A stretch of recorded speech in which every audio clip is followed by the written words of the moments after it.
Hello, everybody. My name is Grace Kolodziej with Chicago Title, and today we're talking about land trusts. I'm here with Melissa Tannehill. Hi, I'm Melissa Tannehill, owner of Tannehill Law. We've been doing real estate for a little over 10 years now, and we certainly use land trusts on our day-to-day. And I'm also here with Yasmin Koudmani. Hi, I'm Yasmin Koudmani. I am an attorney with Tannehill Law. I joined Tannehill Law in 2021, and I work with Melissa on real estate transactions and estate planning. So for our first question, what is a land trust and why would someone want to use it in a real estate transaction? So a land trust is an agreement that you enter with a trust company or a title company, which allows you to hold real estate in a different manner. So the owner of the real estate would be the trustee, such as Chicago Title, and you would be the beneficiary. This is a good way so that you ensure privacy, so that if someone were to look up the deed of the property, they wouldn't see your name, but they would see Chicago Title, for example, as the owner of the property. Who would put their property in a land trust, and what are some of the reasons that they might consider doing so? So some of the common individuals that we see put their property in a land trust are first responders or doctors, judges, anyone that could potentially be susceptible for a lawsuit. And the reason why they do that is because the land trust becomes the owner on public record. So it keeps the individual or the beneficiary's name secure and safe, creates the anonymity of the individual not being able to, basically not having the disclosure of owning the property on public record. Why might someone in law enforcement consider using a land trust? From a long family of law enforcement and police officers, or just first responders in general, it'd be important for somebody in law enforcement to use a land trust because it keeps their name off of the public record. Unfortunately, in those situations, those individuals may be more susceptible to lawsuits just in their everyday regular career. It creates an added layer of protection to keep things separate as far as their name being on public record, and it creates the anonymity. How does a land trust help protect your client's privacy? Good question. When you actually enter into a land trust agreement, on the deed that transfers ownership of the property to your name wouldn't actually be on the deed itself. It would be the land trust company. In this case, when the deed gets recorded, no one's able to look up who owns the property. They would just see land trust. In addition, the land trust company has partnered with deleteme.com to scrub off your personal information online databases. Someone who's in law enforcement or public service that doesn't know about a land trust, what would be the first step for them to get started in knowing about it and enrolling in one? I would recommend reaching out to their attorney and just understanding the whole process as far as what the protections are behind it and why it's actually necessary. As a attorney that we service a lot of public service individuals or people that work in public service, basically we will usually give our clients the option and recommendation to hold their property in a land trust because of all of the benefits and security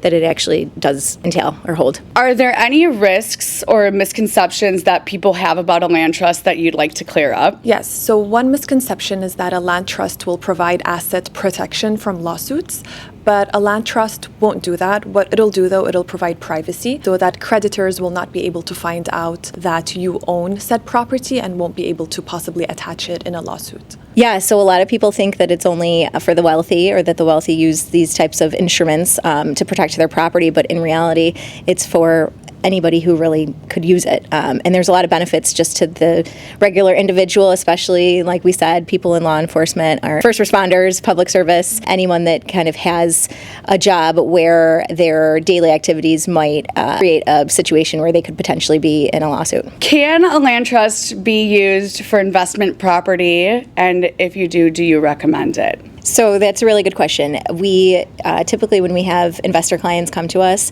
we can vary between the benefits of an LLC or the benefits of a land trust, and they each have their own individual benefits. But one of the big benefits that the land trust has that the LLC does not is the privacy protection, right? So the land trust will accomplish that, but an LLC really won't accomplish that because the LLC becomes record and it's searchable. And so if a tenant really wanted to find out who the owner of that LLC was, they could do that fairly easily, where a land trust would be the opposite, and it'd be much harder for a tenant to find out who the owner of that land trust would be. Land trusts can be used for investment properties and not just primary residences. In fact, some real estate investors find land trusts helpful because they can manage their various properties. They can put them all in a land trust, and it also makes the transfer of the beneficial interest easier if they do that. How does a land trust affect the financing or selling of the property down the line?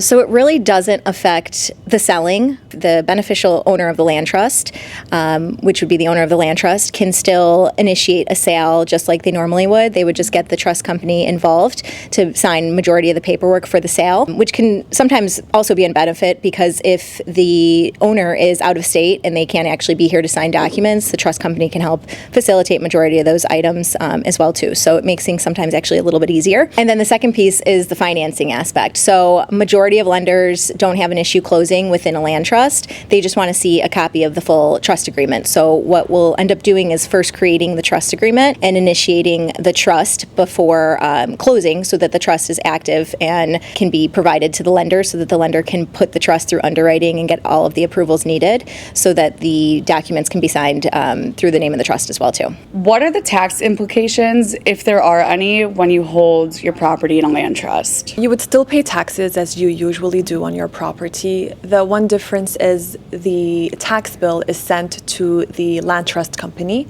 and not to your address, but you would still report it as you would report any taxes paid. Land trusts are considered pass-through entities, so you would be paying the taxes and not the trust itself. When it comes to property taxes, so you can still obtain exemptions on your property taxes. So if you're living in the property but you just hold it in a trust, sometimes the county will like to see a copy of that trust to actually confirm that you are the beneficial owner of the trust before giving you that property exemption for whether it be the homeowner's exemption, senior freeze, or senior exemption, or whatever else it may be. So what advice would you give to a first-time home buyer or an investor that's considering using a land trust? I think it would be a good idea for that person to speak with a real estate attorney and to discuss what their priorities are.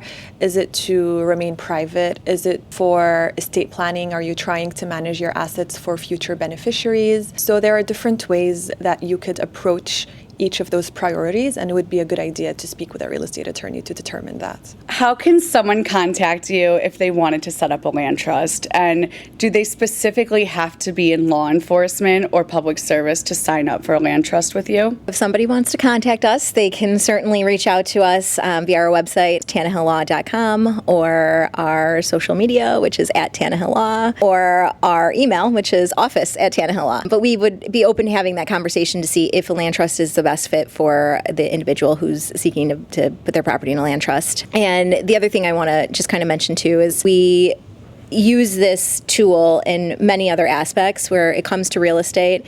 Yes, it's a great tool for real estate. We also use this for estate planning as well too. And so when it comes to estate planning, a lot of these different tools that we can coincide with real estate will basically give the end result of what a client's actually looking to do. So sometimes we can bypass a full revocable trust if the main asset is trying to protect property through something like a land trust as well too. Melissa, do you use a land trust in any other aspect of your practice? We absolutely do. A lot of times we'll use a land trust as an instrument to be able to help facilitate what a client's actual interests are when it comes to estate planning, wills and trusts and things of that nature. So that is another big area of our practice. And so when it comes to estate planning, sometimes we can use a land trust to name beneficiaries, because one of the other big benefits of the land trust is that you can name direct beneficiaries. So if you pass away, you're actually passing on your property to individuals who are named within the land trust as well too. So we definitely use it as a separate